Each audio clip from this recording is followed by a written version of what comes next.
welcome to my vlog. So for today's video is, syempre mag-video tayo. Ano nga bang gagawin natin sa ating vlog? Ang gagawin natin is, gagawa tayo ng Graham Oreo. Huwag niyo akong i-judge sa gagawin ko. Dahil kami ang kakain, hindi kayo. We will put Graham, of course. This is a Graham. And ito pala yung mga gagamitin namin.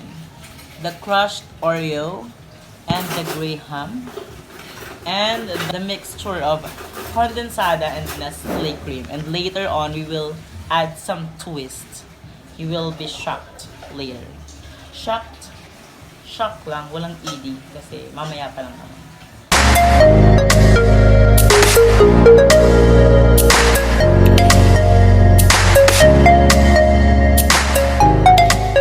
So guys, tapos ko nang gawin yung aming Oreo Graham with a twist. Wait lang pala, ito pala yung twist namin.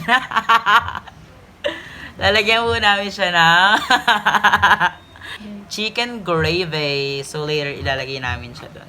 Siyempre, chat lang, maniwala ka. So, ayun, tapos na po yung aking... Siyempre, ito yung magiging parang first vlog ko na lang ulit. Dahil, siyempre, sa channel ko, ito yung magmumukhang first upload. Pero, before kasi nakapag-upload na ako before. So, huwag na natin pag-usapan yung before. So, ayan, tapos na namin gawin ang aming Graham Oreo. So, ayan yung itsura ng ating Graham Oreo.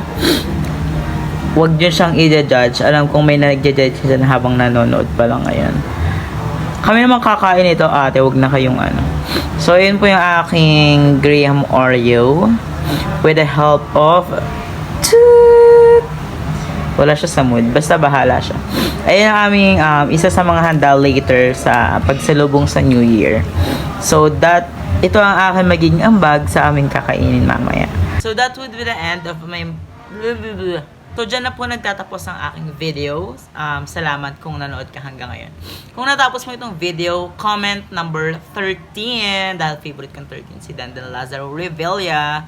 Bye, guys! Happy New Year! Kasi kapag na-upload ko to, ibig sabihin, 2024 na nun. Kapag napanood ko to. Kung mapanood nyo na naman. Bye!